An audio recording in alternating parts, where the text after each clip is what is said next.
I felt that sting of disbelief, that hot rush of anger when something you cherish is suddenly, inexplicably blocked off. Imagine waking up, fishing pole in hand, ready for a quiet morning by the lake you poured your life savings into retiring beside, only to find a gleaming, brand-new wrought iron fence barring your path. My path. On what I thought was my property. That's exactly how my nightmare began. The first sign wasn't a warning or a notice. It was the unmistakable plop of something heavy hitting the water near my dock. Curious, I grabbed my fishing gear and headed down the gentle slope of my backyard, expecting maybe a fallen branch. Instead, I was face to face with it, a black, imposing gate shining under the morning sun like some cruel joke. And behind it, fixed firmly, a shiny silver plaque, "Private HOA access only. Violators will be prosecuted." My dock, my access to the lake I loved, suddenly sectioned off as if I were the trespasser in my own backyard. The cherry on top, a small, blinking red light from a security camera mounted nearby, pointed right at me like a robotic accusation. In that instant, I knew something deeply unfair, something sinisterly stupid was happening. And I soon learned that something had a name: Karen HOA. You see, living by Hemlock Lake was the dream I'd worked towards for 27 long years, designing highways and drainage systems. Ironically, things meant to connect, not divide. I'd finally cashed out, bought a modest A-frame cabin nestled among the pines, right at the water's edge. The land was paid off, free and clear. No mortgage, no liens, and absolutely, positively, no homeowners association, or so I firmly believed. My backyard sloped right down to the reeds and the water. Every single morning, I'd walk barefoot to my old wooden dock, thermos of coffee in hand, and cast my line into the misty calm. It was peace. It was mine. But that morning, instead of fishing, I just stood there, slack-jawed, staring at this unauthorized monstrosity. My eyes followed the black steel bars stretching out in both directions, fencing off the narrow strip leading to my dock. It ran all the way to my neighbor's property line on one side and snaked back towards the private road servicing the newer subdivision on the other. Who on God's green earth installs a fence cutting off someone's lake access without so much as a knock on the door, a phone call, anything? The answer arrived later that afternoon, striding up my gravel path with an air of unquestionable authority. Karen HOA, HOA president. She clutched a clipboard to her chest like it held sacred texts, wore stiff lavender, and navigated the gravel in ridiculously ambitious wedge sandals. Her expression, the kind that could probably curdle milk from 10 paces away. Before I could even form a sentence, she offered one of those tight, insincere smiles and gestured towards the gate as if presenting a prize. "Hello there," she chirped, sickeningly cheerful. "We've installed a protective barrier around the lake access." She said it like she was announcing a bake sale. "Strictly for residents within the association, you understand. Liability concerns, of course." I just blinked, trying to process the sheer audacity. I live right here," I managed, pointing to my cabin just yards away. "This is my lake access." Karen tilted her head and let out a little laugh, the kind you use when someone says something utterly charming but wildly incorrect. "Well, technically," she emphasized, "the access strip sits on a parcel now maintained by the Hemlock Shores Homeowners Association. You must have missed the notices. We sent several." She tapped her clipboard like a shield. "Safety first, right?" My blood pressure spiked. I could feel a buzzing behind my eyes. "Karen," I said, trying to keep my voice level, "I didn't receive a single notice. And how did you get permission to build this? That little strip of land isn't part of your HOA." "Oh, but it is now," she said, her voice dripping with faux sweetness. "The HOA acquired the lease last fall. It was previously managed by the old bait shop owner, bless his soul. Since he passed, it reverted to open bid. We secured it and redesignated it as common HOA property." I stared at her, the pieces clicking into place with dawning horror. The bait shop, of course. A tiny, narrow sliver of land between my property line and the lake, barely wide enough for the rickety old shack that used to sell minnows and soda. I'd always just assumed it was part of my deed or maybe some kind of county easement. Turns out I was wrong. And this woman, this neighborhood Napoleon in wedge sandals, had swooped in and leased it right out from under my nose, effectively landlocking me from my own dock. "Let me guess," I said, my voice tight with anger. "You didn't bother telling anyone who actually lives next to it, did you?" "It was discussed in our October meeting. Fully above board," she chirped, utterly unconcerned. "You're welcome to submit a formal appeal, of course. Though as a non-member," she added pointedly, "I'm afraid you won't have voting rights." I was stunned, floored. I wasn't even in her HOA. I bought my land years before this subdivision even existed. Yet somehow, this woman had legally, or perhaps quasi-legally, maneuvered to fence off my access to the lake and declare it private HOA territory, all without even the basic courtesy of a conversation. The battle lines were drawn, whether I wanted them or not. The next day, fueled by righteous indignation and a healthy dose of "you can't do this," I decided to take matters into my own hands. I grabbed my trusty bolt cutters, tools I usually used for garden wire, not acts of rebellion, and marched down to the gate like some kind of suburban freedom fighter ready to snip through tyranny one link at a time. I felt a surge of satisfaction as the jaws bit into the first black steel link, and then almost instantly, Karen appeared. It was like she had a sixth sense for defiance. She wasn't alone. She had a uniformed security guard with her, looking bored but dutiful. Before I could even make the second cut, she was on her phone, calling the sheriff. To his credit, the deputy who arrived looked just as confused by the whole situation as I felt. He listened patiently to both sides, walked the property line, and consulted his maps. Then came the gut punch. He confirmed it. While I owned my cabin and the surrounding land, the specific narrow parcel containing the dock and, crucially, the newly installed gate was technically under the HOA's lease. Legally, at that moment, I was the one trespassing on their fenced area.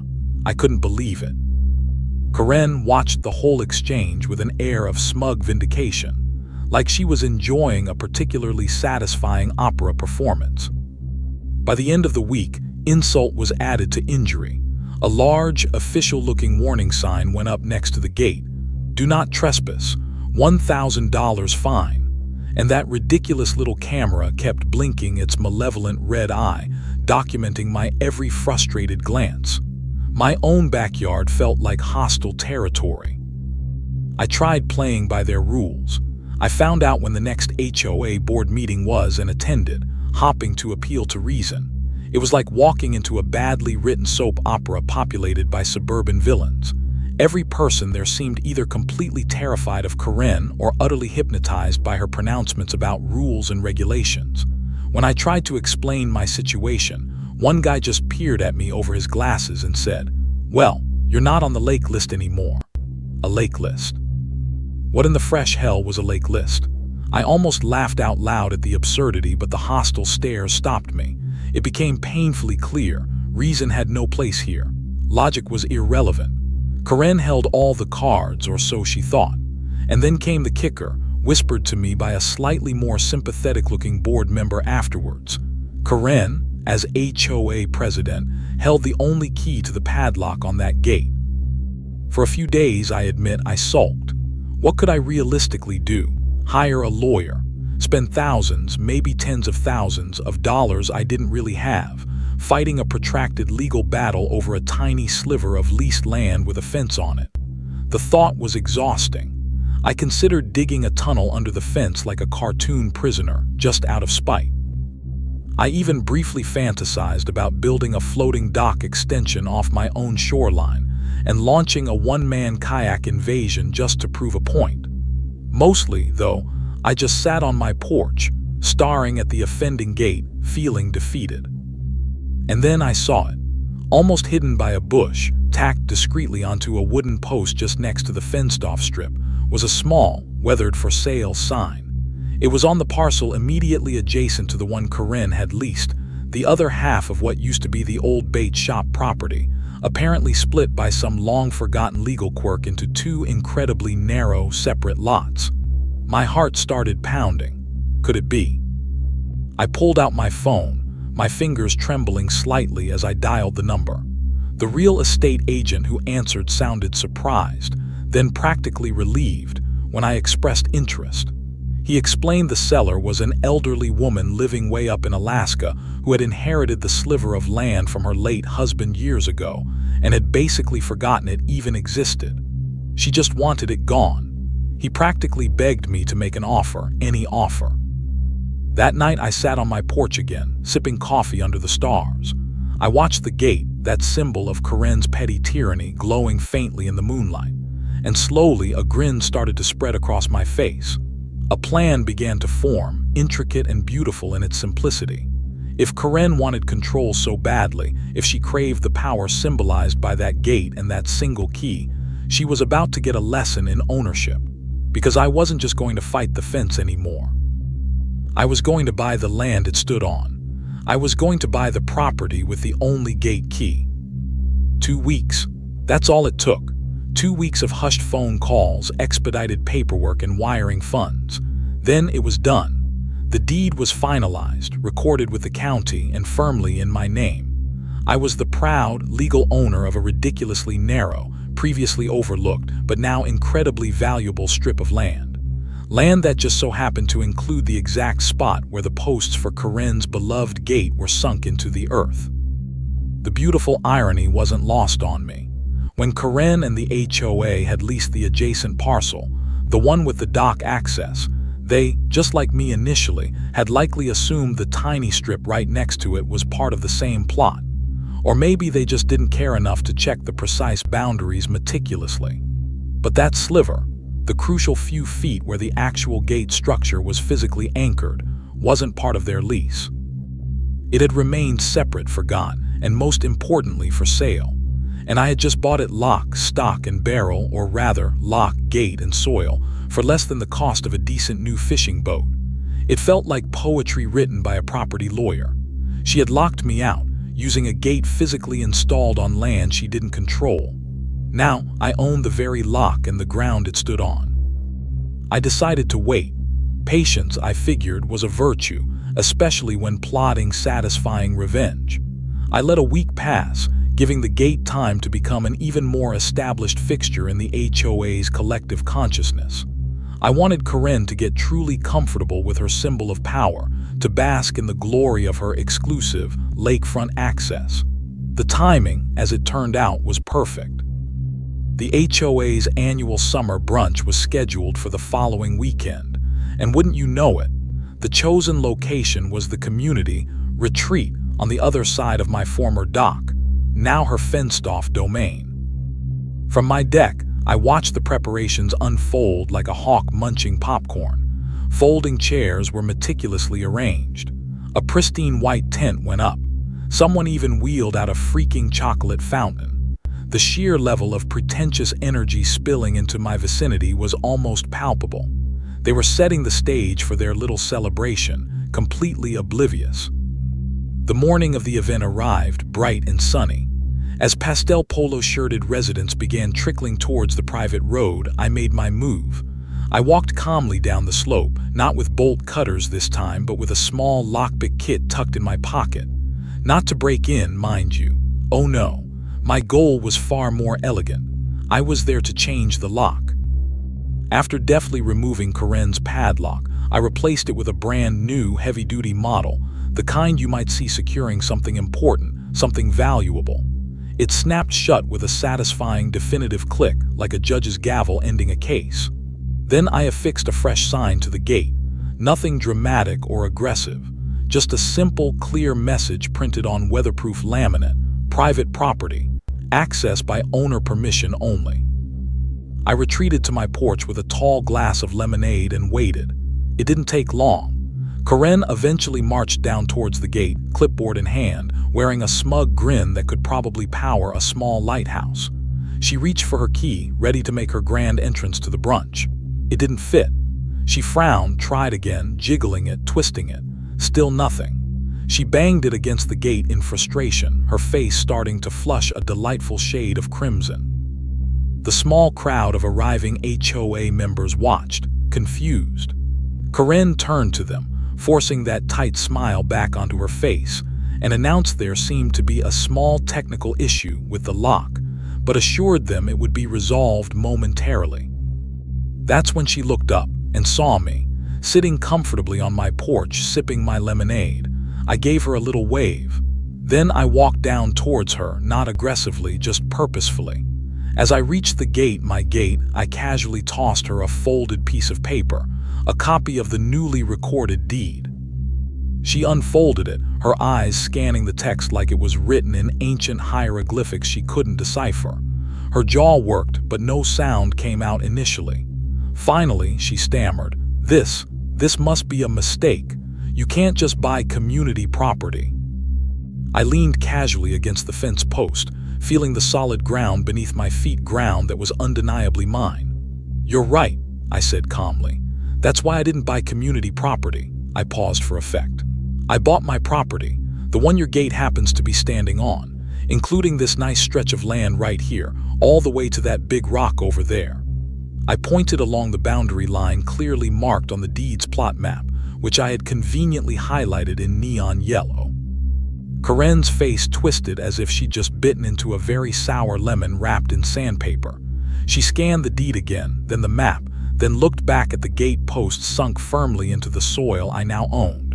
The realization was dawning, slow and exquisitely painful. She was standing on land that no longer belonged to the HOA leasehold. Not legally, not at all. But we installed this gate," she sputtered, her voice rising, becoming shrill. "The HOA funded it. And I own the soil under it," I replied, keeping my voice steady. "Which means technically the gate is now mine too. In fact," I added, letting a small smile play on my lips, "I was thinking of replacing it, maybe with a nice hammock." That got a chuckle from someone in the gathered crowd. Karen whirled around, eyes wide, but the tide was visibly shifting. Several board members looked distinctly uncomfortable. A few, I noticed with satisfaction, looked genuinely entertained. Stephanie, the younger, sharper board secretary I vaguely recalled from the meeting, raised a perfectly sculpted eyebrow and crossed her arms, watching the scene unfold like a play had just taken an unexpected, but welcome, twist. The crowd was shifting. Some looked uncomfortable, others were clearly amused. Karen was losing control right in front of everyone. If you were in my shoes at that moment, seeing her finally face the consequences, what would you have done or said next? Let me know in the comments. Karen, defeated for the moment but radiating fury, stormed off, cell phone already glued to her ear, probably demanding an emergency board session or calling her lawyer. I let her go. There was no emergency session that could save her from this particular reality check. The HOA had leased one piece of land but built their precious gate on another, a piece I now owned fair and square. The tables hadn't just turned. I'd flipped the whole damn table over. I had the deed, I had the lock, I had the land. But knowing Karen, I had a feeling this was far from the final chapter. So there I was, owner of the gate, owner of the land it stood on. The immediate aftermath of the brunch confrontation was interesting. Karen had stormed off, spitting threats about lawyers and emergency meetings, but the legal reality was sinking in, even for the most loyal HOA board members. They had built infrastructure on land they didn't own or fully lease. Big oops. My first move was to solidify my position. I filed an official notice with the county clerk, making it crystal clear that the fence was partially installed on private property, my private property, and any unauthorized alterations would now constitute trespassing. I sent certified copies to the HOA board, the sheriff's office, just to keep them looped in, and for good measure, directly to Karen's lawyer, whose email address I'd handily found on a public HOA filing. Let them know I wasn't playing anymore. Next, I installed a deterrent, a motion-activated solar-powered floodlight aimed directly at the gate area from the HOA side. It didn't record anything. I wasn't trying to spy. I just wanted anyone approaching that gate without permission to be suddenly illuminated, to know they were seen, to feel the distinct discomfort of being somewhere they perhaps shouldn't be. Karen's retaliation attempts came swiftly, and with predictable pettiness. First, a formal letter from the HOA arrived, accusing me of sabotaging community morale and disrupting neighborhood harmony. I chuckled at that one. Then came a second letter, this time from their legal representative, citing some vague clause in their charter about cooperative land usage, and hinting darkly at legal action if I didn't restore access. My reply was simple, a photocopy of my recorded deed, onto which I'd stuck a post-it note bearing just 2 words: cooperate this. Stephanie, the sharp-witted board secretary, paid me a visit not long after. She wasn't hostile. She seemed genuinely curious, maybe even a little exasperated with the whole situation. She asked if I'd walk the property line with her, and I obliged. As we traced the boundary where the fence crossed onto my newly acquired parcel, she shook her head. Karen never ran this through the proper channels, she admitted, clearly annoyed. She told the board it was uncontested HOA property, part of the original lease. She smirked slightly. It wasn't uncontested, she clarified. It's just that nobody really cared about that tiny strip until she threw a $3,000 fence and gate on it using HOA funds. She paused, looking at me directly. She is going to absolutely blow a gasket when the full board finds out she spent that money fencing land we don't even own or fully control. Then I guess she better reinforce that gasket, I replied dryly. Over the next few days, you could feel the internal HOA dynamics shifting. Stephanie started attending board meetings armed with facts and figures, and visible tension was reported by sympathetic neighbors. Rumors began swirling about internal disagreements, potential misappropriation of funds. One long-standing board member quietly resigned. Another formally requested a full financial audit of HOA spending over the past year. And Karen, she filed an official complaint against me with the county zoning office, claiming my ownership and signage were improper. That move backfired spectacularly. The zoning official came out, meticulously checked the parcel lines and my deed, and then informed Karen in no uncertain terms that she had absolutely zero authority over that stretch of land. Worse for her, he stated that since it was now designated private property, she and the HOA would need my formal permission if they ever wanted to host any future events utilizing that access strip. She tried to argue, bless her heart, but the zoning guy just shrugged and pointed at the coordinates on his map. He owns it. It's not under your HOA domain. End of story. Karen attempted one final, desperate maneuver. She actually hired a locksmith to come out and change the gate lock again, presumably back to one she had a key for. The locksmith showed up, took one look at the gate, checked the clearly marked property stakes, and then, thankfully, had the good sense to call the property owner listed on the recent zoning inquiry, which was me. I walked down, carrying a bag of fresh cookies from my kitchen and my official property ownership receipt. The locksmith, a reasonable guy, glanced at my paperwork, glanced back at the gate, chuckled, took a cookie, thanked me, and left without touching a thing. That night, feeling a sense of quiet victory, I installed a comfortable fishing chair just behind the gate on my side. I sat there with a cooler of drinks and a good book, enjoying the evening breeze. Occasionally, HOA residents would walk by on the road, most looking sheepish. A few waved tentatively. One neighbor even dropped off a 6-pack of beer and quietly thanked me for standing up to the nonsense. It wasn't really about revenge anymore, not entirely. It was about principle. It was about boundaries. If Karen wanted to control something, she could go find some other patch of land to dominate. Here, on this side of the gate, I was the one with the key and the deed to back it up. She was losing the battle on the ground, her authority crumbling. But a cornered Karen is a dangerous Karen, and I had a feeling she wasn't ready to concede the war just yet. Little did I know, her next battlefield wouldn't involve fences or locks at all. Just when I thought things might finally settle into a peaceful rhythm, Karen made her reappearance. Not physically, rumor had it she'd retreated from the immediate neighborhood battlefield, but digitally. Like a villain resurrected for a low-budget sequel nobody asked for, she popped up online with the fiery passion of a conspiracy theorist and the video editing skills of a teenager fueled by energy drinks. Her new crusade, a campaign she dramatically called Save Our Shoreline. It came complete with a dedicated Facebook group, a fledgling YouTube channel, and a series of increasingly unhinged TikTok videos. Apparently, she'd moved several states away, possibly to Florida, but distance hadn't quenched her thirst for drama. If anything, it seemed to have given her more time to brood and plot. The videos were something else.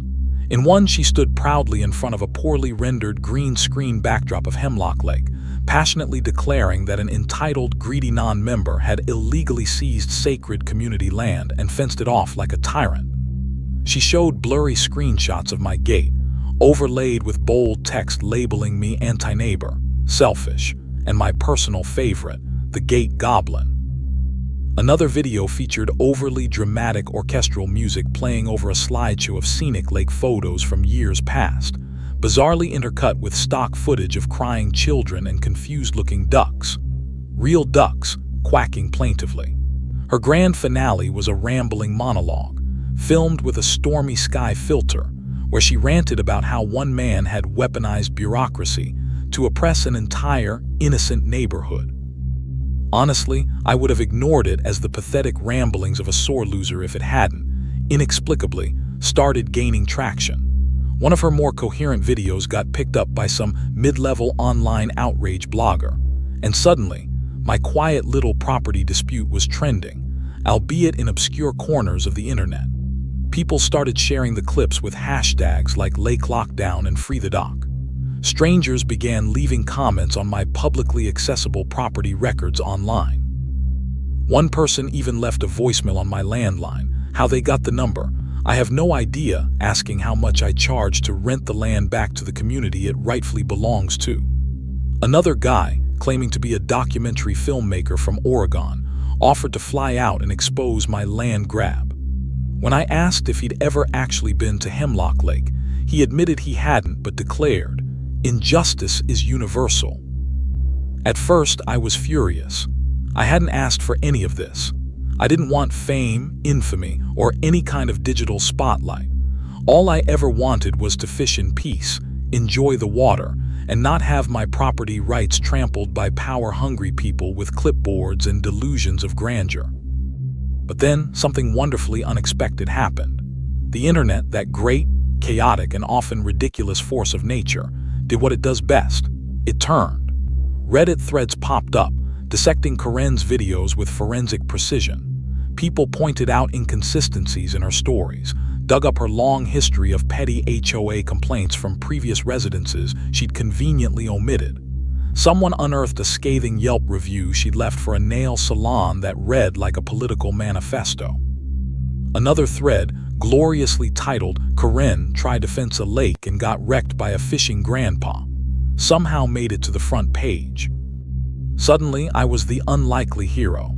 They turned me into a meme. A slightly blurry photo someone snapped of me sitting in my fishing chair by the gate, holding a lemonade, became captioned with things like, "You shall not bass," and "Gatekeeping, done right." A local news station even contacted me, wanting to do a feel-good segment about standing up to HOA overreach.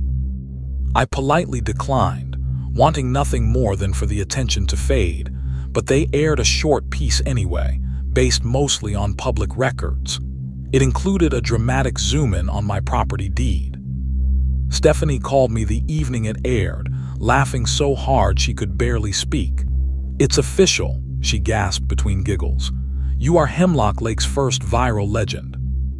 The internet fame, like most things online, eventually died down, but the real-world consequences for Karen lingered.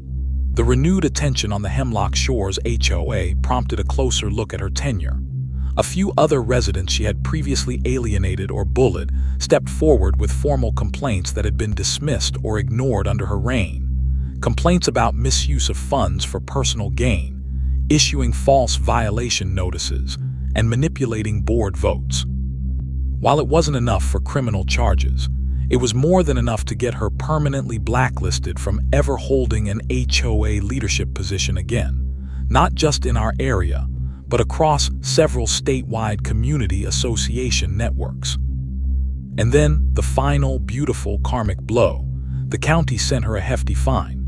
It turned out that some of her unauthorized installations, coupled with her signature on the original permit application for the gate where she'd falsely claimed the land was fully HOA controlled, constituted significant zoning violations. The fine, close to $10,000 plus associated legal fees, was apparently the last straw. Karen's entire online presence went dark shortly after that. No more rants, no more green screen lakes, no more crying duck footage. Her final cryptic post simply read, "Moving on to better waters." I could only assume that meant some gated condo complex in Boca Raton where she could start fresh. Peace finally seemed to settle over Hemlock Lake. Karen was gone, the HOA was cleaning house, and my little strip of land was secure. I thought the saga was finally over. Back in Hemlock, things were finally starting to breathe again. Stephanie and the newly restructured HOA board were hard at work rewriting the community policies, emphasizing transparency, neighborly communication, and clear procedures. Basically, everything Karen had ignored. Stephanie even jokingly invited me to one of their planning sessions, not as a member, but as a consultant on conflict resolution and boundary enforcement. I declined the official invitation, but agreed to swing by occasionally with donuts and constructive sarcasm, which seemed like a fair trade. One quiet morning, I walked down to the gate. It stood there solid, weathered, a silent testament to the ridiculousness that had transpired. I looked at the heavy-duty padlock I'd installed, the one Karen couldn't beat, and then I made a decision. I unlocked it, I removed it completely. In its place, I installed a small, simple wooden post next to the gate entrance. On it, I attached a new laminated sign. It read, "Access granted by courtesy and respect. Respect earns welcome. Entitlement earns nothing." It wasn't a legal restriction anymore. It was more like a statement, maybe even a quiet test of character. The gate itself remained, but now it stood open. And you'd be surprised, or maybe not, how many people actually paused, read the sign, and then politely asked if it was okay to walk down to the dock for a bit. That same week, I got a knock on my cabin door. It was a teenage boy I hadn't seen before. He nervously introduced himself as Mason, said his family had just moved into the neighborhood, and he'd heard whispers that I owned the best fishing spot on the lake. "I'm not gonna lie," he admitted, shuffling his feet. "My friends kinda dared me to just sneak in through the gate since it's open. But my grandpa always told me the right way might be slower, but it doesn't burn bridges." I looked at him for a moment, this kid showing more sense and courtesy than the former HOA president ever had. I reached into a folder I kept under my porch swing and handed him one of the laminated permission slips I'd made up for guests. "Welcome to the lake, Mason," I said. "Just clean up your bait wrappers and try not to scare all the fish away." His grin could have lit up the entire shoreline. The next few months were peaceful in a way I hadn't felt since I first moved there. Kids fished from the dock again, after asking. Retirees strolled along the shore. Even the local raccoons seemed slightly less aggressive, perhaps sensing the shift in neighborhood karma. The open gate stood not as a symbol of conflict, but of resolution. Its story lingered, becoming a piece of local lore, but people treated the area with more care and respect than they ever had when it was supposedly exclusive. Maybe it was the story, maybe it was the sign, or maybe people just didn't want to end up as a cautionary tale told over neighborhood barbecues. I even got one last letter in the mail from Karen, forwarded from my old address. It wasn't a threat, surprisingly. It wasn't an apology either. It was weirdly formal. She stated she had reevaluated her relationship with leadership roles and was now supposedly working with advocacy groups to prevent HOA abuse in her new state. She included a pamphlet for one such group and a brief, handwritten note that read, "We might have started as enemies, but maybe we both taught each other something." I didn't respond. Letting it end there felt more powerful than anything I could write back. Besides, I had fish to catch. 1 year later, almost to the day, I stood on my dock again, thermos in one hand, fishing pole in the other, looking out at the same patch of water that had been ground zero for one of the most absurd property disputes in county history. The gate was still there, paint faded, metal taking on a rustic patina. I'd left it on purpose, not to gloat, but because it had become part of the landscape, part of the story, a curious monument. Stephanie and the new HOA had organized a low-key lake appreciation day. To my utter horror, she included a surprise segment called Hemlock Legends and called my name. I turned to see neighbors applauding, kids holding hand-painted signs saying, "Thanks, Gate Guy," and "We love the dock." One sign featured an impressive, if confusing, cartoon of me in a fishing hat with a laser beam shooting out of the gate. I still don't get the laser part. Stephanie dragged me up and presented me with a small wooden plaque carved with, "In recognition of community integrity and unmatched patience." I half expected it to say, "Most likely to cause petty chaos," but it was genuinely tasteful. A kid asked if I planned to write a book. I told him if I did, it'd be titled Karen and the Fence That Couldn't. Later that afternoon, Mason showed up with his younger sister, teaching her how to fish with a mini rod I'd given him. As sunset painted the lake gold and orange, a silver sedan pulled up near the road. Karen stepped out. Sunglasses, scarf, pristine white flats, clearly just visiting. She walked slowly towards the open gate, looking at it, then at the water like someone visiting the ghost of a past mistake. She didn't approach anyone, didn't make a scene. After a moment, she reached into her bag, pulled out a small box, looked inside, closed it, and put it back. Then she looked across the water, saw me watching from the dock. Her voice barely carried across the distance. "Still got the key?" I simply raised my thermos slightly in acknowledgement. "Still don't need to use it." She gave the faintest nod, turned, and walked back to her car. No drama, just a quiet exit. That night, roasting marshmallows with the few neighbors who remained, Mason recounted a wildly exaggerated version of the Great Gate War using stick figures. A retired couple offered me pie. As the crowd thinned, I found myself alone again by the Whispering Lake. I looked at the open gate, the plaque on the post, the worn path where respectful feet had passed. It was funny. A year ago, I was locked out. Now people walk through freely, guided by one simple principle: don't be a jerk. Before heading in, I pulled the original rusted padlock Karen had installed out of my tackle box. I'd kept it as a souvenir. It was seized shut now, frozen by time and weather. I placed it on the gate post, a silent trophy, a relic of when lines were drawn in metal instead of manners. As I turned towards my cabin, Mason jogged up. "Hey, you coming to the late-night fish-off tomorrow?" "Wouldn't miss it," I smiled. "Cool," he said, then grinned mischievously. "Also, someone stapled your fishing hat to the HOA bulletin board. As a joke, community art, right?" I chuckled, shaking my head. "Remind me to charge you rent next time, kid." I headed inside, the sounds of the lake and faint laughter behind me. The gate stood open. The story that started with a lock ended with something better, a shared understanding. It just goes to show, sometimes the biggest victories aren't about winning battles, but about building bridges, even if you have to own the land under them first. If you enjoyed this story of lakeside drama and homeowner justice, please give this video a thumbs up. And if you want to hear more tales about standing your ground, navigating neighborhood nuances, or just enjoying the quiet life, make sure to subscribe to the channel. Thanks so much for listening, and I hope you have a peaceful day, wherever you are.